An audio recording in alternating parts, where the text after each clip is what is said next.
আমরা কখনোই ধর্ম ব্যবসায়ী নয়। নির্বাচনে আসলে আমরা শুধু মাথায় টুপি পরি ও দাড়ি রাখি, এটাকে ধর্ম ব্যবসায়ী বলে না, এটাকে ইসলামের চর্চা বলে। আমরা শরিয়া আইন মানি না, শরিয়া আইনে আমরা বিশ্বাসী নয়, কিন্তু আমরা ক্ষমতায় গেলে কুরআন ও সুন্নাহর আইন চালু করব। নির্বাচনকে টার্গেট করে বিএনপি বিরাট ঘটনা ঘটানোর চেষ্টা করছে। স্বরাষ্ট্র উপদেষ্টার স্বয়ং স্বরাষ্ট্র উপদেষ্টার সরল স্বীকারোক্তি শুনলে আপনি চমকে উঠবেন যে কি করতে যাচ্ছে। ব্যাখ্যা করে আপনাদেরকে বোঝাতে হবে দর্শক কি ঘটছে, এবং এটা জাতির জন্য জরুরি সতর্কবার্তা। আমাদের সবাইকে সতর্ক হতে হবে। সকলে জানেন যে এই বাংলাদেশে গত 16 বছর ধরে যে ফেসিবাদ চেপে বসেছিল, যে স্বৈরাচার চেপে বসেছিল, সেই স্বৈরাচার একদিনে তৈরি হয়নি এবং সেই স্বৈরাচার একাও তৈরি হয়নি। সেই স্বৈরাচারকে তৈরি করা হয়েছে, সেই স্বৈরাচারের পক্ষে বৈধতা উৎপাদন করা হয়েছে, সেই স্বৈরাচারকে টিকিয়ে রাখার জন্য সব ধরনের ব্যবস্থা যারা করেছে তারা জাতীয় পার্টি। জাতীয় পার্টির ব্যাপারে আমরা সরকারের কাছে বারংবার আবেদন জানিয়েছি যে যারা স্বৈরাচারের দোসর, যারা ফেসিবাদীদেরকে বৈধতা দিয়েছে, তারা কোনোভাবেই সামনের নির্বাচনে অংশগ্রহণ করতে পারবে না। ইনকিলাব মঞ্চের মুখপাত্র শরীফ ওসমান হাদি হত্যা মামলায় গ্রেপ্তার সঞ্জয় চিমিশ ও মোহাম্মদ ফয়সাল আদালতে নিজেদের দোষ স্বীকার করে জবানবন্দি দিয়েছেন। 3 দিনের রিমান্ড শেষে তারা জবানবন্দি দিতে সম্মত হন। তবে কি ইসলামী দলগুলোর মধ্যে আসন সমঝোতা হবে, নাকি আসন বন্টন নিয়ে ইসলামী এই জোট ভেঙে যাবে? রাজনীতিতে একটা বিরাট সুখবর নিয়ে হাজির হয়েছি দর্শক, এটা অত্যন্ত তাৎপর্যপূর্ণ। ডাকসু বিপি সাদিক কায়েম এবং শিবিরের সভাপতি নুরুল ইসলাম সাদ্দাম এবং ডাকসুর অন্যান্য প্রতিনিধি দল ছিল, তারা বিএনপি চেয়ারপারসন কার্যালয়ে গিয়েছেন, গুলশানে শোকবৈঠি স্বাক্ষর করেছেন এবং বিএনপি চেয়ারপারসন না ভারপ্রাপ্ত বলবো হোয়াটএভার জনাব তারেক রহমানের সাথে সাক্ষাৎ করেছেন। 12 ফেব্রুয়ারি যত কাছে আসছে তত যেন সংকট আরো ঘনীভূত হচ্ছে। আমাদের কাছে সবচেয়ে বেশি সন্দেহজনক মনে হচ্ছে গত 31 তারিখে দেশনেত্রী বেগম খালেদা জিয়ার জানাজা উপলক্ষে ভারতের শোক বার্তা বয়ে এনেছিলেন আর সে দেশের পররাষ্ট্রমন্ত্রী এস জয়শঙ্কর। কে দেখা করেন নাই? আমাদের মাননীয় প্রধান উপদেষ্টা দেখা করেন নাই, নাকি জয়শঙ্কর নিজেই দেখা করেন নাই? এখন অনেক কূটনৈতিকরা বলছেন, অনেক অ্যানালিস্টরা বলছেন যে ভারত আসলে এই সরকারের সাথে কথা বলতে চায় না, তারা এসছে তারেক রহমানের সাথেই কথা বলতে বা তারেক রহমানের সাথেই দেখা করতে, খালেদা ম্যাডামের অন্ত্যেষ্টিক্রিয়ায় জাস্ট হাজিরা দেওয়া এবং নরেন্দ্র মোদীর একটি বার্তা পৌঁছে দেওয়া। দর্শক, জাতীয় নির্বাচনকে টার্গেট করে সীমান্ত দিয়ে ঢুকছে অবৈধ অস্ত্র, স্বীকার করলেন স্বরাষ্ট্র উপদেষ্টা। এখন প্রথমে আপনাকে বুঝতে হবে যে আওয়ামী লীগ দেশে আছে কিনা, থাকলে কোন স্ট্যাটাসে আছে। আওয়ামী লীগ ভারতে বসে যতটুকু ষড়যন্ত্র করে পারে, আর দেশে যারা আছে মানে ভারতে পালানো আওয়ামী লীগ দেশের যাদের মাধ্যমে ষড়যন্ত্র করবে তারা বেসিক্যালি এখন পালাতো দূরের উপর। তফসিল ঘোষণা করার পর অপারেশন ডেভিল হান্ট ফেজ 2 এর ভয়ে তারা ঘর ছাড়া এবং প্রচুর গ্রেপ্তার হয়েছে, অনেক হাজার হাজার আওয়ামী লীগ গ্রেপ্তার হয়েছে। জাস্ট তফসিল ঘোষণার পরই একদম ইউনিয়ন ছাত্রলীগ পর্যায়ে নেতারাও অ্যারেস্ট হয়েছে, জেলে আছে। সেই জায়গায় এই সরকার আওয়ামী লীগের বিরুদ্ধে যতটুকু পদক্ষেপ নিয়েছে, আওয়ামী লীগ কোনো সুসংগঠিত অপরাধ করার সক্ষমতা তারা রাখে না। এই জন্য দেখবেন যে দেশে যত চাঁদাবাজি, যত অপরাধী, অস্ত্রবাজি, অবৈধ অস্ত্র, গোলাগুলি, এগুলো সব বিএনপি করছে। এই জন্য 5 আগস্টের পর থেকে যত হতাহতের ঘটনা এগুলো সব বিএনপি রিলেটেড। কারণ বাজারে চাঁদাবাজদের পিটিয়ে কারণ বাজার ছাড়া করেছে ব্যবসায়ীরা। সেই চাঁদাবাজ কারা? যুব দলের বিএনপি। এর মানে বিএনপি ছাড়া বাংলাদেশে কোনো চাঁদাবাজ নেই এবং কোনো অপরাধ করতে সক্ষম তো রাখে না, এবং পরিকল্পিত অপরাধ করবে এটা তো সম্ভবই নয়। যেমন ভারত থেকে অবৈধ অস্ত্র এনে এবং সেটা নির্বাচনকে টার্গেট করে অ্যাকর্ডিং টু স্বরাষ্ট্র উপদেষ্টা কিছু করবে, এটা আওয়ামী লীগের পক্ষে সম্ভব না। তাহলে এটা কারা করছে? এটা নিঃসন্দেহে বিএনপি করছে। বিএনপি কেন করছে? এটা বিএনপি ন্যারেটিভের সাথে মিলে যায়। বিএনপি, এটা আমি অনেকবার চ্যালেঞ্জ দিয়ে বলেছি, আপনার আত্মীয় স্বজন যদি থাকে বিএনপির স্থানীয় নেতা, তাদের কাছে জিজ্ঞেস করেন, যদি বলেন যে আপনার এলাকা ছিল বিএনপির ঘাঁটি, এখন বিএনপির ভোট নাই, বিএনপির লোকজন সব এখন দাঁড়িপাল্লা করে, তা আপনারা তো হেরে যাবেন, তারপর রাজনীতি করেন, কেমন লাগে? তখন সে বলবে যে হ্যাঁ আমার ভোট নাই, জনগণ দাঁড়িপাল্লা করে, কিন্তু এদের কি ভোট দিতে যাইতে দিব? ভোট কেন্দ্র এজেন্টকে বের করে দিয়ে দখল করে আমরা সিল মারবো, পুলিশ তো আমাদের দালাল, আর বাকি যারা আছে ওটা ম্যানেজ করবো, টাকা খরচ করবো, আর জামাতের ভোটার সাধারণ জনগণ এদেরকে ভোট কেন্দ্রে আসতেই দিব না। এখন ভোট কেন্দ্রে আসতে দিবে না বিএনপির লোকজন, এদেরকে তো মানুষ আবার মনে করে শেষরা সাপড়ি, এরা কি বললেই হবে? তাহলে কিভাবে ভোট কেন্দ্রে আসা ঠেকাবে? That is also great question. তখন ভোট কেন্দ্রে আসা ঠেকাতে হলে অস্ত্রের ভয় দেখাতে হবে। অস্ত্র কোথায় পাবে? সেই অবৈধ অস্ত্র এই ভারত থেকে আনছে। এই যে স্বরাষ্ট্র উপদেষ্টা যেটা বলছেন জাতীয় নির্বাচনকে টার্গেট করে সীমান্ত দিয়ে অস্ত্র ঢুকছে, এইটাই হচ্ছে বিএনপি আনছে। এই অস্ত্র দিয়ে কি করবে? ভোট কেন্দ্র দখল করবে এবং মানুষকে দেখাবে এই দেখো অস্ত্র, ভোট দিতে যাই না, গুলি করে দিব, দাঁড়িপাল্লায় ভোট দিবা, ঘর থেকে বের হবে না, ভোট দিতে যাওয়ার কোনো দরকার নেই। এবং আরো দলিল আছে, বিএনপির লোকজন অনেকে দেখেন না যে একদম ঘোষণা দেয়, স্পষ্ট করে সরাসরি ঘোষণা দেয়, ঘোষণা দিয়ে বলে ক্লিয়ারলি যে ধানের শেষে ভোট না দিলে পিঠের চামড়া থাকবে না, দাঁড়িপাল্লায় ভোট দিয়ে যেন কেউ ঠিক মতো বাড়ি ফিরে যেতে না পারে। ওই সন্ত্রাসীদের এই প্ল্যান বাস্তবায়নের অংশ হিসেবে ভারত থেকে অবৈধ অস্ত্র আনছে। আর অলরেডি আপনারা দেখেছেন আরো মিলে যাচ্ছে, সার্কামস্টেন্সিয়াল এভিডেন্স নেন, আনন্দবাজারের রিপোর্ট, দিল্লির বন্ধুত্বের ঘোষায় দেশে ফিরেছেন দিল্লির বন্ধুত্ব কি? দিল্লি তো পালিয়েছে, দিল্লি এখন ইউনূস দিল্লিকে কঠিন চাপে রাখছে, ধোলাইয়ের উপর রাখছে। বরং বাংলাদেশের সংখ্যালঘু নির্যাতন নিয়ে ভারত কথা বলবে কি? ভারতের সংখ্যালঘু নির্যাতন নিয়ে ইউনূস সরকার এখন ভারতকে চাপে রাখছে, প্রয়োজনে কূটনৈতিক সম্পর্ক থাকবে না এই কথা বলছে। এতটাই চাপে রেখেছে যে ভারত ওসমান হাদির 2 খুনিকে নাকি গ্রেফতার করেছে এবং তাদেরকে ফেরত দিতে রাজি হয়েছে। এটা উপদেষ্টা রিজওয়ান হাসান সরাসরি বলেছেন যে ভারতে থাকলে ফেরত দিবে, এবং একদম শুটার মাসুদকে ধরতে ভারত পুলিশ নাকি সরাসরি অভিযান চালাচ্ছে। তার মানে ইউনূসের চাপে। তো ভারত তো এমনিতেই পিঠ বেঁচানোর চেষ্টা আছে। সেখানে ভারত খালেদা পুত্রকে কি এমন উপকার করবে? উপকার করতে পারবে এই অবৈধ অস্ত্র দিয়ে, যাতে ভোট কেন্দ্র দখল করতে পারে, এছাড়া অন্য কোনো উপকার করা যায়নি। এবং কারণ বাজারে চাঁদাবাজদের কথা যা শুনছেন এগুলো সব বিএনপি। অতএব ভারত থেকে অবৈধ অস্ত্র ঢুকছে, এটা আমাদের জন্য সতর্ক বার্তা। বিএনপি টানছে, বিএনপি নির্বাচনকে টার্গেট করে এই ঘটনা ঘটাচ্ছে। এই জায়গায় আমাদের যেটা করতে হবে, হাসিনার চাইতে অবৈধ অস্ত্র বেশি তো আর বিএনপি আনতে পারবে না। হাসিনার সাথে পুলিশ, র্যাব, ডিজিএফআই, এনএসআই থেকে শুরু করে কত কিছু ছিল, তারাই কিছু করতে পারেনি। আর এখানে বিএনপি আর কি করবে? অতএব জনতার চাপে, জনতার জোয়ারে তাদের অবৈধ অস্ত্র পেছন থেকে ঢুকে যাবে। এনসিপির ছেলেরা জামাতের সাথে আছে, এরা কোনো গুলিকে ভয় করে না। ওসমান হাদির উত্তরসূরিরা নির্বাচনে আছে, এরা কোনো অবৈধ অস্ত্রকে গণে না। অতএব সমস্ত অবৈধ অস্ত্র, সমস্ত ষড়যন্ত্র, এগুলো সব নষ্ট করে দেওয়া হবে, ধ্বংস করে দেওয়া হবে। ইউনূস সরকারকে বাধ্য করা হবে। দেখেন, ওই যে অবৈধ অস্ত্র আনছে বিএনপি, আর জামাতের মহাসমাবেশ যেটা 3 তারিখে স্থগিত করেছে পরীক্ষার্থীদের প্রতি সম্মান দেখিয়ে, ভর্তি পরীক্ষার্থীদের প্রতি। কারণ তারেক রহমান অলরেডি ঢাকায় বেরিয়ে অনেক পরীক্ষার্থীর স্বপ্ন নষ্ট করে দিয়েছেন। ওই পরীক্ষার্থীর 14 গোষ্ঠী জীবনে দানিশ শিশি ভোট দিবে না। কারণ তারেক রহমান রাস্তায় বের হয়েছেন, এমন জ্যাম বেঁধেছে, টাইমলি পরীক্ষা দিতে যেতে পারেনি। তো জামাত এটা টের পেয়ে, জামাত ছোট্ট একটু জনগণের একদম সামান্য একটা দাবি, ডাকসুর এক সিম্পল সদস্য বলেছে জামাতের উচিত 3 তারিখ সমাবেশ স্থগিত করা, নতুন একটা দিন, যেদিন কোনো ভর্তি পরীক্ষা বা ঢাকায় এমন কিছু নেই যে ছোটখাটো জাম বলে কিছু না হয়। এই হচ্ছে অবস্থা। জামাত সেটা বিবেচনায় নিয়ে তাদের মহাসমাবেশ স্থগিত করেছে, বাট এই মহাসমাবেশ হবে। এখন এই মহাসমাবেশ কি নিয়ে? মনে হয় মহাসমাবেশ করবে। ওসমান হাদির হত্যার বিচার তো আছে, আর একটা বিষয় হচ্ছে অবৈধ অস্ত্র উদ্ধার। ভারত থেকে বিএনপি অবৈধ অস্ত্র আনছে, এটা দিয়ে ভোট চুরি করবে, ভোট ডাকাতি করবে, কেন্দ্র দখল করবে, জনগণকে ভোট দিতে আসতে দিবে না, ভয় দেখাবে। আর এটা তো ইউনূসকে বাধ্য করা হবে এই অবৈধ অস্ত্র উদ্ধার করতে। এই যে স্বরাষ্ট্র উপদেষ্টা স্বীকার করেছেন, স্বীকার করতে বাধ্য হয়েছে, এরকম উদ্ধার করতেও বাধ্য হবে। এইভাবে বিএনপির পরিকল্পনা ব্যর্থ হবে, চিন্তার কিছু নেই। তবে আমাদের সতর্ক থাকতে হবে, এনসিপি কে সতর্ক থাকতে হবে, এই বিষয়ে সোচ্চার হতে হবে। আসন্ন জাতীয় সংসদ নির্বাচনকে টার্গেট করে সীমান্ত দিয়ে অবৈধ অস্ত্র দেশে প্রবেশ করছে বলে স্বীকার করেছেন স্বরাষ্ট্র উপদেষ্টা লেফটেন্যান্ট জেনারেল অবসরপ্রাপ্ত জাহাঙ্গীর আলম চৌধুরী। স্বীকার করছেন, দেখছেন? আর স্বীকার করছেন কি 2-4টা অস্ত্র যে ঢুকছে না তা আমি বলবো না, ঢুকছে, ধরা হচ্ছে, প্রতিদিন 2-1টা ধরা হচ্ছে। দেখেন 2-4টা মানে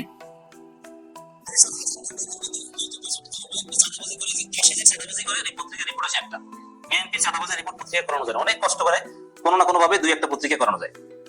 সাংবাদিকরা রিপোর্ট করতে ভয় পায়, কারণ বিএনপি চাঁদাবাজি রিপোর্ট করলে চাকরি থাকবে না। 2-1টা মিডিয়া আছে রিপোর্ট করে, আমার দেশ থেকে শুরু করে এরা। তো এই জায়গায় দর্শক, ওই 2-4টা বললে বুঝবেন যে 2-4 হাজার, কিন্তু কোনো লাভ হবে না।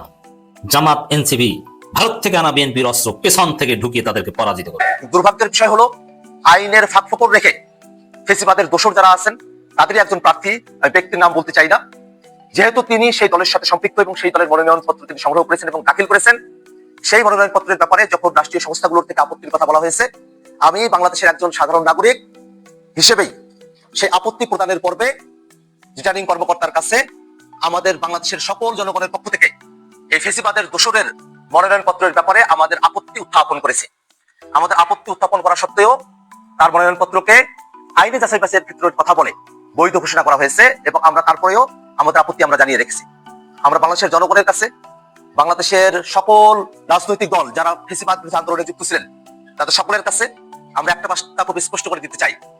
হয়তো আইনের প্যাচ দিয়ে নানাভাবে ফেসিবাদের দোষরদেরকে পুনর্বাসনের নানা ধরনের চক্রান্ত হতে পারে, কিন্তু আমরা যারা জুলাইয়ের সম্মুখ সারিতে অংশগ্রহণ করেছি, যারা জুলাইতে রক্ত দেওয়ার জন্য আমরা রাজপথে এসেছিলাম, আমরা কোনোভাবেই এই বাংলাদেশে ফেসিবাদীদের কোনো রাজনীতি, ফেসিবাদীদের কোনো রাজনৈতিক অংশগ্রহণ, ফেসিবাদীদের রাজনৈতিক পুনর্বাসন আমরা দেখতে চাই না। আমরা এই মিডিয়ার মাধ্যমে বাংলাদেশের সকল জনগণের কাছে, বাংলাদেশ সরকারের কাছে, বিশেষত নির্বাচন কমিশনের কাছে ফেসিবাদের দোষরদের ব্যাপারে সিদ্ধান্ত গ্রহণ করে তাদেরকে 24-এর নির্বাচনে অযোগ্য হিসেবে ঘোষণা করার জন্য আমরা জোরালো দাবি উপস্থাপন করছি। আজকের এই বাছাই পর্বে লিখিতভাবে আপত্তি উত্থাপনের কোনো সুযোগের কথা তারা আমাদেরকে জানান নাই। আমরা মৌখিকভাবে আমাদের আপত্তি জানিয়ে রেখেছি। যদি আইনগত জায়গা থেকে এবং লিখিতভাবে আপত্তি জানানোর সুযোগের ব্যাপারে আমাদের কাছে কোনো ধরনের সুযোগ উপস্থিত হয়, আমরা অবশ্যই আমাদের পক্ষ থেকে ফরমালি সে সময়টাতে আপত্তি উত্থাপন করব। আপনি নির্বাচনের কথা জিজ্ঞেস করেছেন। বাংলাদেশে এখন তফসিল ঘোষণার পরের যে মুহূর্ত, সেই মুহূর্তে পরের দিনই শরীফ ওসমান হাদি ভাইকে গুলি করে হত্যা করা হলো। এবং আমরা নির্বাচনের তফসিল ঘোষণার আগের সময়টাতে দেখেছি যে কিভাবে মানুষকে পাথর মেরেও হত্যা করা হচ্ছে, কিভাবে মানুষকে গুলি করে হত্যা করা হচ্ছে, দিনে দুপুরে নানা ধরনের আইন শৃঙ্খলা পরিস্থিতির অবনতির মতো ঘটনাগুলো ঘটছে। যদিচ নির্বাচনের যে মনোনয়নপত্র দাখিলের শেষ দিনে আমরা একটা উৎসবের আমেজ বিভিন্ন জায়গায় আমরা এটা প্রত্যক্ষ করেছি, অনাকাঙ্ক্ষিত ঘটনা সেই দিনের দিন ঘটে নাই, কিন্তু এই আশঙ্কার জায়গাগুলো রয়েছে যে যারা সন্ত্রাসী, যারা আমাদের 24 অভ্যুত্থানের সময়টাতে জনগণের উপরে গুলিবর্ষণ করেছে, মানুষকে পিটিয়ে মেরেছে, সেই সব সন্ত্রাসীরা এখনো ঘাপটি মেরে রয়েছে। সরকার এখনো পর্যন্ত সেই সব আওয়ামী ফেসিবাদী সন্ত্রাসী এবং তাদের দোসরদেরকে গ্রেফতার করতে সমর্থ হয় নাই, তাদেরকে গ্রেফতার করে নাই, তাদেরকে বিচারের আওতায় নিয়ে আসে নাই। এমত অবস্থায় যে কারো পরিণতি শরীফ ওসমান হাদি ভাইয়ের পরিণতির মতো হওয়ার মতো আশঙ্কা বিরাজমান রয়েছে। আমরা এমত অবস্থায় সরকারের পক্ষ থেকে যে নিরাপত্তাগুলোর কথা বলা হয়েছে, সেই নিরাপত্তা ব্যবস্থা যতই গ্রহণ করা হোক না কেন, যদি অপরাধীরা রাস্তায় ঘুরঘুর করতে থাকে, যদি তাদেরকে গ্রেফতার করে শাস্তির আওতায় নিয়ে আসা না হয়, যত বড় বুলেট প্রুফ গাড়িতে আপনি চড়েন না কেন, যে ধরনের পরিস্থিতিতেই আপনি থাকেন না কেন, কোনোভাবেই নিরাপত্তা নিশ্চিত করা সম্ভবপর হবে না। আমরা সরকারের কাছে আহ্বান জানাই, যারা প্রার্থী আছেন তারা, যারা প্রার্থীদের সঙ্গে কাজ করছেন তারা এবং বাংলাদেশের আপামর জনতা সকলের জন্য সঠিকভাবে শতভাগ নিরাপত্তা ব্যবস্থা জারি করতে হবে। একই সাথে আমরা লেভেল প্লেইং ফিল্ডের কথা বারংবার বলে এসেছি। বাংলাদেশের নির্বাচনগুলোতে লেভেল প্লেইং ফিল্ড নিয়ে একটা বড় ধরনের একটা অসামঞ্জস্য পূর্বেকার সময়গুলোতে আমরা খেয়াল করেছি এবং এবারের সময়টাতেও আমরা সেটা প্রত্যক্ষ করছি। অনেকে অর্থের সরাসরির মধ্য দিয়ে নির্বাচনটাকে পাড়ি দিতে চান, অনেকে পেশি শক্তির বড়াই করে এই নির্বাচনটাকে পাড়ি দিতে চান। নির্বাচন কমিশনকে এই অর্থের জোরে, পেশি শক্তির জোরে বা প্রশাসনের ভিতরে থেকে যেভাবেই হোক নির্বাচনকে প্রভাবিত করার যত ধরনের ব্যবস্থা রয়েছে তার বিরুদ্ধে শক্ত ব্যবস্থা নেওয়ার জন্য আমরা সরকারের কাছে আমরা আহ্বান জানাই। যেহেতু শরীফ ওসমান হাদি ভাইকে গুলি করেই হত্যা করা হলো, তিনি শাহাদাত বরণ করলেন, এই আশঙ্কার জায়গাটি রয়েছে। আমি বাংলাদেশের সকল জনগণ এবং প্রার্থীরা যারা আছেন তাদের পক্ষ থেকেই আশঙ্কাটা আমি খেয়াল করেছি, জনগণের মধ্যে আশঙ্কার জায়গাটি রয়েছে। কিন্তু আমি ব্যক্তিগতভাবে যদি আমার নিজের কথা আমি বলি, যে ধরনের আশঙ্কাই থাকুক না কেন সেটা আমাদেরকে কখনোই টলাতে পারেনি এবং ভবিষ্যতেও পারবে না। যদি আমাদের সামনে বন্দুক কুচিয়েও ধরা হয়, আমরা গুলির মুখে দাঁড়িয়েও আমরা যে সত্যের পক্ষে আসছি, আমরা সত্যের কথাটা আমরা বলে যাব। আমরা বুলেটে ভয় পাই নাই, আমাদের ভাইরা জীবন দিয়ে গেছেন, আমরা তাদের পথে যাওয়ার জন্য অধীর আগ্রহে আমরা অপেক্ষা করছি। কিন্তু বাংলাদেশের জনগণ তাদের নিরাপত্তা নিশ্চিত করা রাষ্ট্র হিসেবে এই বাংলাদেশ সরকারের কর্তব্য, বর্তমানে নির্বাচন কমিশনের কর্তব্য, আইন শৃঙ্খলা বাহিনীগুলোর কর্তব্য।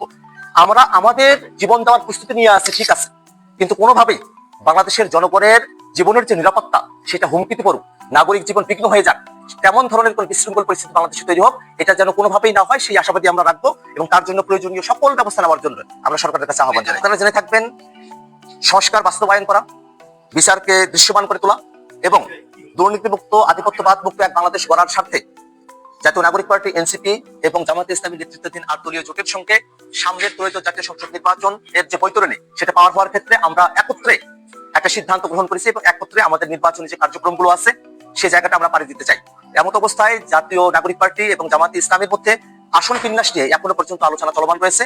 খুব অল্প সময়ের মধ্যে কতটি আসনে এবং কিভাবে সে প্রার্থীর যে আসনগুলো আছে সেগুলো নির্ধারণের ব্যাপারটা আমরা শুরু হবে। তারা বিএনপি চেয়ারপারসন কার্যালয়ে গিয়েছেন, গুলশানে শোকবৈঠি স্বাক্ষর করেছেন এবং বিএনপি চেয়ারপারসন না ভারপ্রাপ্ত বলবো হোয়াট জনাব তারেক রহমানের সাথে সাক্ষাৎ করেছেন। দেখেন এই ঘটনার দুইটা দিক, একটা হচ্ছে যে শোক জানানো, আমি এখানে শোক নিয়ে আলোচনা করছি না, শোক বইতে স্বাক্ষর, শোক জানানো, দ্যাটস ডিফারেন্ট, বাট এটার যে একটা পলিটিক্যাল পার্সপেক্টিভ আছে আমি ওই দিকটা নিয়ে আলোচনা করছি। তারেক রহমানের যে মানসিক অবস্থা, জিয়া পরিবারের যে মানসিক অবস্থা, আমি এর প্রতি সম্পূর্ণ সমবেত। আর খালেদা জিয়া, সত্যি খালেদা জিয়াকে মন থেকে রেসপেক্ট করি, কারণ খালেদা জিয়া কোনোদিন ইসলামপন্থীদের বিরুদ্ধে একটা টু শব্দ করেননি।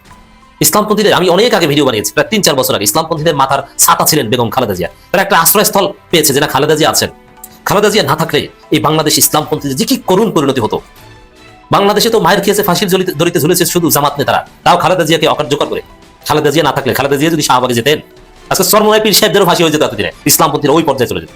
কিন্তু খালেদা জিয়ার কারণে আমাদের মতো ছোটখাটো ইসলামপন্থীরা হয়তো বেঁচে গিয়েছি, আমরা অনেকে অ্যাসাইলাম পেয়েছি, আবার বাংলাদেশে আসতে পেরেছি।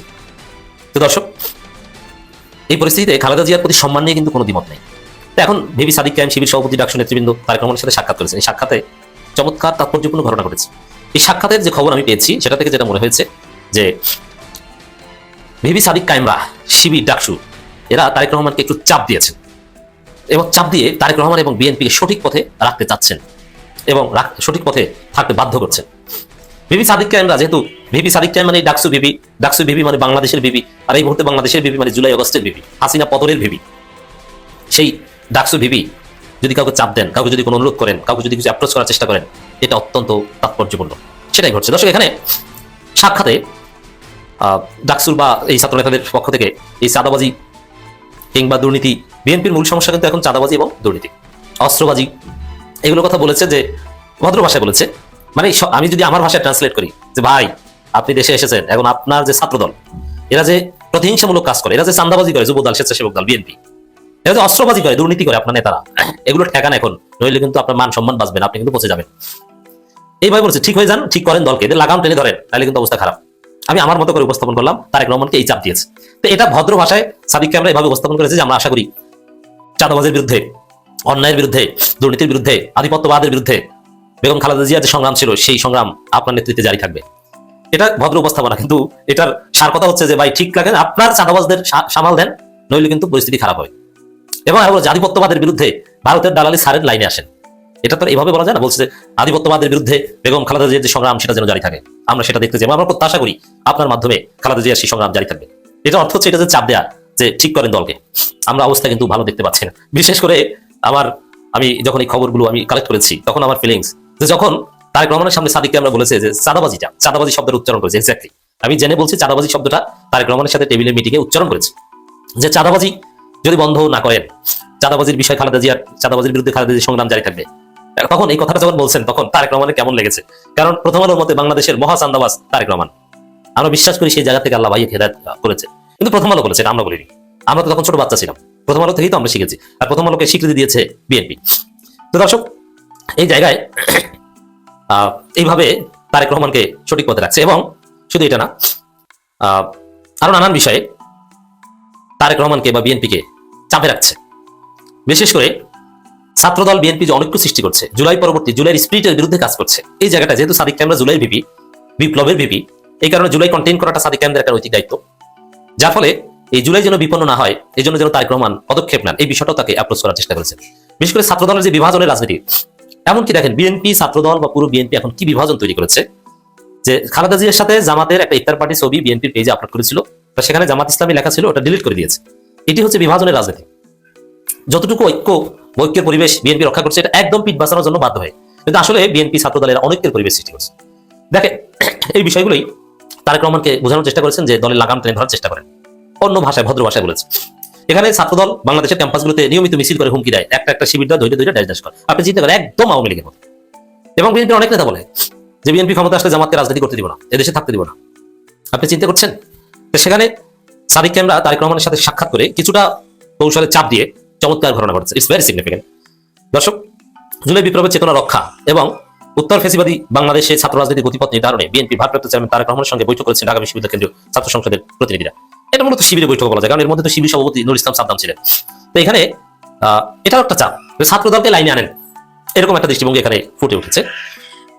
বৃহস্পতিবার 1 জানুয়ারি রাজধানীর গুলশানে বিএনপি চেয়ারপারসন রাজনৈতিক কার্যালয়ে বৈঠক অনুষ্ঠিত হয়। বৈঠক শুরুতে প্রতিনিধি দলটি সদ্যপ্রাপ্ত সাবেক প্রধানমন্ত্রী বেগম খালেদা জিয়ার শোক বই স্বাক্ষর করেন। বৈঠক শেষে সাংবাদিকদের সঙ্গে আলাপকালে ডাকসু ভিপি সাদিক ক্যাম বলেন, আমরা বিএনপির ভারপ্রাপ্ত চেয়ারম্যান তারেক রহমানের সঙ্গে সাক্ষাৎ করেছি, যিনি আমাদের এবং দেশের ছাত্র সমাজের প্রতি অত্যন্ত গুরুত্বপূর্ণ কিছু পরামর্শ দিয়েছেন। এখন যে পরামর্শ দিয়েছেন বা যে প্রেক্ষাপটে পরামর্শ দিতে বাধ্য হয়েছে, যে এজেন্ডা ওখানে সাদিক ক্যামেরা উপস্থাপন করেছে, এতে ছাত্রদল লাইনে আসতে বাধ্য। আর ছাত্রদল যদি সে আগের মতো সন্ত্রাসের রাজনীতি, চাঁদাবাজির রাজনীতি, বিভাজনের রাজনীতি করে, এর দায় এখন থেকে তারেক রহমানকে নিতে হবে। অতএব পুরো বিএনপি ছাত্রদলকে সঠিক পথে রাখতে এখানে সাদিক ক্যাম গুরুত্বপূর্ণ ভূমিকা পালন করছে। 12 ফেব্রুয়ারি যত কাছে আসছে তত যেন সংকট আরো ঘনীভূত হচ্ছে।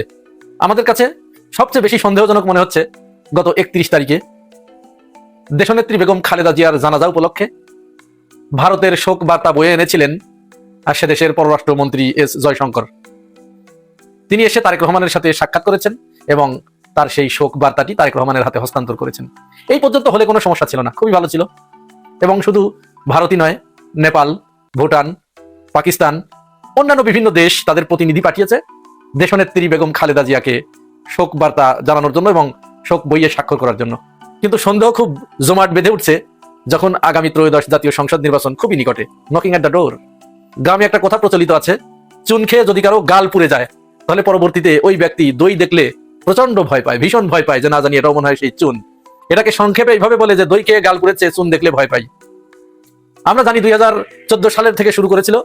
2014 সালের নির্বাচনের আগে ঠিক এইভাবে ভারতীয় পররাষ্ট্রমন্ত্রী সুজাতা সিং তিনি বারবার বাংলাদেশে ছুটে আসছিলেন। ঘন ঘন এসে তিনি জাতীয় পার্টির সাথে বৈঠক করতেন, আওয়ামী লীগের সাথে বৈঠক করতেন। তাদের একটাই এজেন্ডা ছিল জাতীয় পার্টিকে নির্বাচনে আনা এবং বিএনপিকে নির্বাচন থেকে দূরে ঠেলে দেয়া। আর আওয়ামী লীগকে এই বলে শক্ত করা যে তুমি স্টিক দাঁড়িয়ে থাকো, আমরা তোমার পাশে আছি, তুমি নির্বাচন চালিয়ে যাও, বিএনপি আসবে না, জাতীয় পার্টি তার বিকল্প। 2018 সালেও ঠিক একই কাজ করেছে। তারা ওই সময় হুসাইন মোহাম্মদ এরশাদকে তার বাসা থেকে তুলে নিয়ে গিয়ে হসপিটালে জোর করে ভর্তি করেছে এবং হসপিটালে গিয়ে এরশাদকে এই বলেছে যে কথা বললে এই যে ইনজেকশনের সিরিঞ্জ দিয়ে বিষ ঢুকিয়ে তোকে হত্যা করা হবে, কোনো কথা বলতে পারবি না, নির্বাচনে যাবি। পরে তাই হয়েছে, 2024 সালেও তাই হয়েছে। এই যে উলঙ্গ সমর্থন দিয়ে একটা দলকে এখানে তারা টিকিয়ে রেখেছিল, ঠিক সেইটারই আনাগোনা আমরা দেখতে পাচ্ছি। এস জয়শঙ্কর তিনি শুধু খালেদা জিয়ার শোক বইতে স্বাক্ষর করতে আসেন নাই, শুধু তিনি ভারতের শোক বার্তা বয়ে আনেন নাই, তার অন্য কোনো এজেন্ডা আছে। কি তার এজেন্ডা? দেখুন এই যে এজেন্ডা, তিনি মূলত 3টা এজেন্ডা নিয়ে এখানে এসেছেন, বাংলাদেশে এসেছেন এবং তারেক রহমানের সাথে বৈঠক করেছেন। তারেক রহমানের কাছে তিনি এই 3টি প্রস্তাবই দিয়েছেন আপাতত ভারতের সামনে। এই 3টি প্রস্তাব ছাড়া, এই 3টি কাজ ছাড়া অন্য কোনো কাজ নাই। নাম্বার 1, শেখ হাসিনা পালিয়ে যাবার পরে বাংলাদেশের সাথে ভারতের যে সম্পর্কের উত্তেজনাকর অবস্থা বিরাজ করছে, দুদেশের সম্পর্কে যে টান টান উত্তেজনা, যে কোনো মূল্যে এই টান টান উত্তেজনা স্তীমিত করতে হবে, হ্রাস করতে হবে। এর জন্য তারা এখানে যে পলিসি গ্রহণ করা দরকার সেই পলিসি গ্রহণ করবে। এখন এটা তো মুখের কথায় তো আর চিরা ভিজবে না। ভারত কখনোই এদেশের মানুষের পাশে দাঁড়িয়ে এই উত্তেজনা হ্রাস করবে না, যেহেতু তারা বুঝতে পেরেছে যে ইন্ডিয়া বিরোধী একটি ভয়েস এখানে রেইজ হয়েছে। এখন তারা ওই পিছনের চোরাবালি পথ দিয়ে, যে দেশের শাসক গোষ্ঠীকে দিয়ে তাদের উপরে হামলা করতে হবে, তাদের উপরে হামলে করতে হবে এদেশের শাসক গোষ্ঠীর মাধ্যমে, অর্থাৎ ডান্ডা দিয়ে ঠান্ডা করার পলিসি তারা এখানে গ্রহণ করেছে। তাদের 2য় নাম্বার যে এজেন্ডা তারেক রহমানের সামনে পেশ করেছেন, পরিষ্কার করে বলেছেন যে আগামী জাতীয় সংসদ নির্বাচনে আওয়ামী লীগকে নির্বাচনে অংশগ্রহণ করতে দিতে হবে, পরিষ্কার দাবি। এখন আপনারা হয়তো আমাকে প্রশ্ন করতে পারেন যে এটি আপনার বানানো কথা, আপনি এটি কোথায় পেয়েছেন? না, এর পক্ষে শক্ত প্রমাণ আছে, আমি সেই প্রমাণ আপনাদেরকে দিচ্ছি। আর 3য় নাম্বারে হচ্ছে এই দাবি বাস্তবায়ন করতে গিয়ে, এই প্রক্রিয়ার ভিতর দিয়ে যেতে গিয়ে আগামী সংসদ নির্বাচন 12 তারিখের পরিবর্তে প্রয়োজনে পেছানো লাগতে পারে, পিছাতে হবে। কারণ যেহেতু আওয়ামী লীগ নির্বাচনে আসলে তাদের এই মুহূর্তে প্রিপারেশন নাই, কিভাবে কি করা যায় তাদের প্রিপারেশনের জন্য পর্যাপ্ত সময় দিতে হবে। এই 3টি দাবি তারেক রহমানের কাছে তারা পেশ করেছে। এখন এইটাকে আমরা, এটি কিন্তু একেবারে যে এটি ঘটেইছে এমনটি আপনারা ধরে নেওয়ার কোনো সুযোগ নেই, এই ভুলটুকু বোঝার আপনাদের কোনো অবকাশ নাই, আপনারা দয়া করে ভুল বুঝবেন না। এটি জাস্ট পারিপার্শ্বিকতা বিচার বিশ্লেষণ করে আমি বলছি, এবং এটি বিভিন্ন রাজনৈতিক বিশ্লেষকরাও কিন্তু এই কথাটি বলছে। কারণ তার কয়েকদিন আগে আপনারা জানেন উসমান হাদির বিষয়কে কেন্দ্র করে তাকে হত্যা করে, তো হত্যাকারীরা শোনা যাচ্ছে ভারতে পালিয়ে আছে। এখন আজকে একটি নিউজ বের হয়েছে, ইলিয়াস হোসেন, এই যে দেখুন তিনি একটি পোস্ট দিয়েছেন যে উসমান হাদির যে হত্যাকারী ফয়সাল, সে বাংলাদেশের ভিতরে আছে এবং তার সর্বশেষ মোবাইল ডিভাইসের যে লোকেশন সেটি শো করছে ডিওএসএস, এই যে মিরপুর ডিওএসএস, এবং যে বাসার লোকেশনটা শো করছে এই বাসা হচ্ছে একজন ব্রিগেডিয়ার জেনারেল। তাহলে বুঝতে পারছেন। আর এর সাথে 16 কলাপূর্ণ হয়েছে। আপনারা জানেন যে 2 দিন আগে এই ফয়সালের একটি ভিডিও ভাইরাল হয়েছে, তিনি লাইভে এসে তার জবানবন্দি দিচ্ছেন। তিনি বলছেন যে আমি এই হত্যাকাণ্ডের সাথে জড়িত নই, এবং মজার ব্যাপার হচ্ছে ওখানে তিনি বলেছেন যে আমি এখন দুবাইতে আছি, দুবাই থেকে এই ভিডিও করছি। কিন্তু এখানেও যারা রাজনীতি বিশেষজ্ঞ, যারা ভিডিও বিশ্লেষক, এই যে ফ্যাক্ট ফাইন্ডার যারা চেক করে, এরা এই ভিডিওটা বিশ্লেষণ করে বলছে যে সে যে ভিডিও করছে তার গায়ে খুব শীতের কড়া হুডি, অত্যন্ত পুরু হুডি তার গায়ে, আর অপরদিকে মুখে বলছেন তিনি দুবাইতে আছেন, অথচ দুবাইতে এই সময়ে শীত নাই। তাহলে ইলিয়াসের ওই কথার সাথে কিন্তু মিলে যাচ্ছে, যেহেতু ইলিয়াসের কিন্তু প্রচুর সোর্স আছে। তো এইরকম পরিস্থিতিতে যখন এটা হলো, যে উত্তেজনাটা বৃদ্ধি পেল, ইনকিলাব মঞ্চ, তারপরে ডাকসুর নেতৃত্বে ভারতীয় হাইকমিশন ঘেরাওয়ের ওই সময়ে আপনারা জানেন যে ভারতে বাংলাদেশের হাইকমিশনের উপরে সেখানে তারা অগ্নি সংযোগ করেছে, তারা ভাঙচুর করেছে, তারা বাংলাদেশের হাইকমিশনকে হত্যার হুমকি দিয়েছে। তখন বাংলাদেশের পররাষ্ট্র মন্ত্রণালয় প্রণয় ভার্মাকে ডেকে তলব করে এটি ব্যাখ্যা চেয়েছে। তো এই সময়ে কিন্তু তৌহিদ হোসেন ব্রিফ করতে গিয়ে একটি কথা পরিষ্কার করে বলেছেন যে ভারত এখন আমাদেরকে নির্বাচন শেখাতে চায়, তারা এতদিন নির্বাচনের ব্যাপারে কোনো নাক গলায় নেই, এখন আমরা যখন একটা ভালো নির্বাচন করতে যাচ্ছি তখন তারা আমাদেরকে নির্বাচনের সবক দিচ্ছে, আমাদেরকে নসিহত করছে। আমরা তো তাদের নসিহত শুনতে রাজি নেই, তাদের নসিহত আমাদের দরকার নেই। তার মানে কি? তার মানে তারা ওই এজেন্ডা নিয়ে লেগেছে। তাহলে কি মেলে? তৌহিদ হোসেনের ওই কথা এবং তারেক রহমানের সাথে এই যে কথাটি উঠছে কিন্তু মিলে যাচ্ছে। যাই হোক, এর ভিতরে অত্যন্ত ভালো খবর যেটা, সেটা হচ্ছে জামাত আমিরের নেতৃত্বে আজকে আমি যখন এই ভিডিও করছি 1 জানুয়ারি 2026 সাল, জামাত আমিরের নেতৃত্বে প্রতিনিধি দল তারেক রহমানের সাথে তার গুলশানের কার্যালয়ে দেখা করেছেন, কথা বলেছেন, সৌহার্দ্যপূর্ণ আলাপ হয়েছে। রাজনীতিতে এটি অত্যন্ত ইতিবাচক একটি দিক। এবং জামাত আমির ডক্টর শফিকুর রহমান তিনি বাইরে বেরিয়ে এসে সাংবাদিকদেরকে তিনি বলেছেন অনেক বিষয় আলাপ হয়েছে, এমনকি আমরা একটা সুষ্ঠু এবং গ্রহণযোগ্য নির্বাচনের জন্য উভয় দলই সম্মত হয়েছি, যেন একটা গ্রহণযোগ্য নির্বাচন হয়। আর আগামী নির্বাচনে ভোট গ্রহণের পরে, ফলাফল ঘোষণা হওয়ার পরে আমরা আবার বসে আমরা যেই ক্ষমতায় আসি, আমরা সবাইকে নিয়ে 5 বছরের জন্য দেশের জন্য একটা জাতীয় সরকার গঠন করব। চমৎকার একটা ইঙ্গিত কিন্তু দিয়েছেন। তার মানে এটা নিশ্চিত বিএনপি ক্ষমতায় আসলে কি করবে সেটা আমরা জানি না, বিএনপি এটি করবে কিনা, কিন্তু জামাত ইসলামের নেতৃত্বে যে জোট, এই জোট যদি ক্ষমতায় আসে তাহলে এটি নিশ্চিত যে বিএনপি কে সহ একটি জাতীয় সরকার গঠন করবে। এটি রাজনীতির জন্য খুবই জরুরি এবং ইতিবাচক একটি ইঙ্গিত বলে আমাদের কাছে মনে হয়।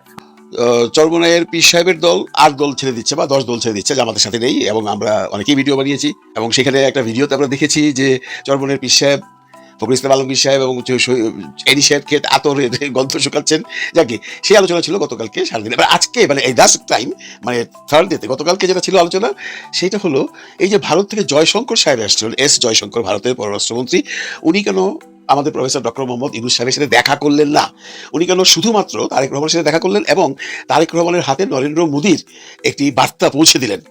সেই বার্তায় কি লেখা ছিল সেটা পরে আলোচনা করছি। কিন্তু যেহেতু আমাদের প্রধান উপদেষ্টা পাকিস্তানের স্পিকারের সাথে দেখা করেছেন এবং নেপালের পররাষ্ট্রমন্ত্রীর সাথে দেখা করেছেন, কিন্তু উনি জয়শঙ্কর সাহেবের সাথে দেখা করেননি, বা শ্রীলঙ্কা এবং ভুটানের কারোর সাথে দেখা করেননি। এটা নিয়ে একটা আলোচনা চলতেই পারে ভাই, তাই না? কারণ ভারত এই যতগুলো দেশ এসছে সবচেয়ে আমাদের কাছের দেশ এবং ভারতকে নিয়ে আমাদের অনেক আলোচনা সমালোচনা আছে। এখন প্রশ্ন উঠতেছে, কে দেখা করে নাই?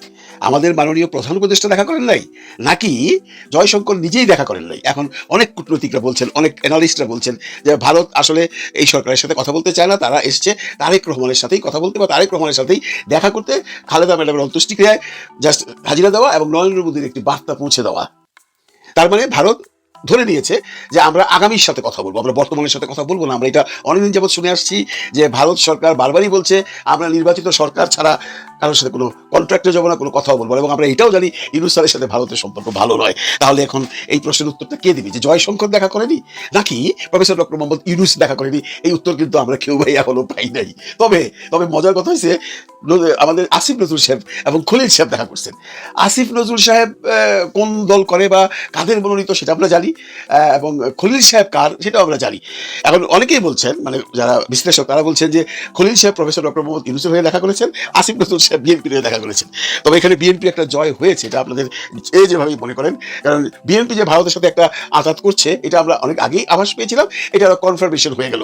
এইটা নিয়ে আবার কেউ কিন্তু কোনো কথা বলছে না, কারণ সবাই ভয় পাচ্ছে যে সামনে তো বিএনপি পাওয়ারে চলে আসছে, কার সম্বন্ধে কি বলবো, তারপর আবার কি হয়ে যাবে, এই জন্য কেউ মুখ খুলছে না। কারণ দেখেন, একটা ইন্টারেস্টিং ঘটনা হলো, জামাতের আমির দেখা করেছিল আজ থেকে 6 মাস আগে আপনার ভারতের 2 জন কূটনীতিকের সাথে, যেটার নিউজ রয়টার্স ফাঁস করছে গতকালকে। এইটা নিয়ে সমস্ত কন্টেন্ট ক্রিয়েটরদের আলোচনা। কিন্তু আপনারা মার্ক করে দেখেন তো, এই যে যখন আনন্দবাজারে ছাপা হলো তারেক রহমানের সাথে সম্পর্কের ব্যাপারটা, ভারত এবং তারেক রহমানের মধ্যে একটা কন্ট্রাক্ট হলো যার জন্য তারেক রহমান সাহেব আসলেন, এটা নিয়ে কিন্তু এত আলোচনা হয় নাই। এবং সবচেয়ে মজার ব্যাপার হলো, এটা নিয়ে কিন্তু এই বিএনপি কোনো কথাও বলে নাই, হাও বলে নাই, নাও বলে নাই। এখন আপনি বিশ্বাস করলে করতেও পারেন, অবিশ্বাস করলে করতেও পারেন, বিএনপি কিন্তু স্বীকারও করে নাই, অস্বীকারও করে নাই। কিন্তু সেইটা নিয়ে যতটুকু আলোচনা না হয়েছে তার চেয়ে বেশি আলোচনা জামাতকে নিয়ে হয়েছে। তার মানে জামাত এখন একটা ফ্যাক্টর হয়ে গেছে, এটা তো অস্বীকার করবার কোনো উপায় নেই। আপনারা দেখছেন গত 2 দিন যাবত একটাই আলোচনা, চরমনাইয়ের পীর সাহেব চলে যেতেছে, দল ভেঙে যেতেছে, সব ভুয়া, সব ভুয়া, সব ভুয়া। আপনারা যারা টেনশনে আছেন এবং আমাকে 2-4 মেসেজও পাঠাইছেন এবং হোয়াটসঅ্যাপে জানতে চাইছেন, এবং বাংলাদেশ থেকে যারা জামাতের খুব ভক্ত, তারা আমার কাছে পার্সোনালি জিজ্ঞেস করতেছে, ভাইয়া আসলে ঘটনাটা কি, আসলে কি দলটা ভেঙে গেল? ইম্পসিবল, ইম্পসিবল, এটা ভাঙবে না। এগুলো হলো আপনাদেরকে একটা পরিষ্কার বাংলায় বুঝিয়ে দিই। সবাই যার যার দলকে একটু ভালো অবস্থানে নেবার জন্য নিজেদের মধ্যে একটু বাকবিতণ্ডা করে, নিজেদের মধ্যে ভাগাভাগি নিয়ে একটু হয়, আমি একটু বেশি নিলাম, আমি একটু কম নিলাম, এগুলো সবই নাটক, এগুলো সবই নাটক। আর ওই যে ফখরুল ইসলাম আলমগীর সাহেবের কাছে যে গিয়ে আতর মেখে দিয়েছিল, এটাও নাটক। এটা আমি কালকে একটা ভিডিওতে বলেছি যে এটা চরমনাইয়ের পীর সাহেবকে একটা শয়তান গ্রুপ, শয়তান থাকে না আমাদের, একদিকে শয়তান একদিকে ফেরেশতা থাকে, তো শয়তান এই চরমনাইয়ের পীর সাহেবকে এই 2-3 দিন চালাইছে। আজকে লেটেস্ট খবর হলো, আজকে দেখলাম কোথায় যেন হেফাজতে ইসলামীকে দেওয়া একটি সিটে ছেড়ে দিয়ে চরমনাইয়ের পীর সাহেবকে দেওয়া হয়েছে। তার মানে নেগোসিয়েশন হয়ে যাবে, কোনো অবস্থাতেই ইসলামী জোটটা ভাঙবে না। ইসলামী জোটটা যদি ভেঙে যায় তাহলে এর লস কিন্তু চরমনাইয়ের পীর সাহেবের বেশি হবে, কারণ জামাত ইসলাম একটা ব্র্যান্ডিং হয়ে গেছে। আবার অনেকেই বলছে জামাত ইসলাম যেভাবে অর্গানাইজ করেছে এত বছর পর, এখান থেকে এই মুহূর্তে ইসলামী ঐক্য জোট মানে চরমনাইয়ের পীর সাহেব অন্য কোথাও চলে যাবেন, এটা মনে হয় ঠিক না, মনে হয় বিশ্বাসযোগ্য নয়, কারণ তাহলে উনিও হেরে যাবেন। সুতরাং আমরা এই ব্যাপারটা নিশ্চিত থাকতে পারি, তাদের জোট এখনো আছে, এখনো আছে। এবার বলি নরেন্দ্র মোদী কি লিখেছেন তার সেই কন্ডোলেন্স লেটারে, যেটা জয়শঙ্কর সাহেব নিয়ে এসছেন, এসে তারেক রহমানের হাতে দিয়েছেন, সেটা একটু শুনুন। নরেন্দ্র মোদী লিখেছেন, আমি দৃঢ়ভাবে বিশ্বাস করি বাংলাদেশ জাতীয়তাবাদী দলে আপনার মানে তারেক রহমান দক্ষ নেতৃত্ব, তার মানে খালেদা জিয়া আদর্শ এগিয়ে নেওয়া হবে এবং ভারত ও বাংলাদেশের গভীর ও ঐতিহাসিক অংশীদারিত্বকে আরো সমৃদ্ধ করতে যা পথনির্দেশক হিসাবে কাজ করবে নূতন সূচনা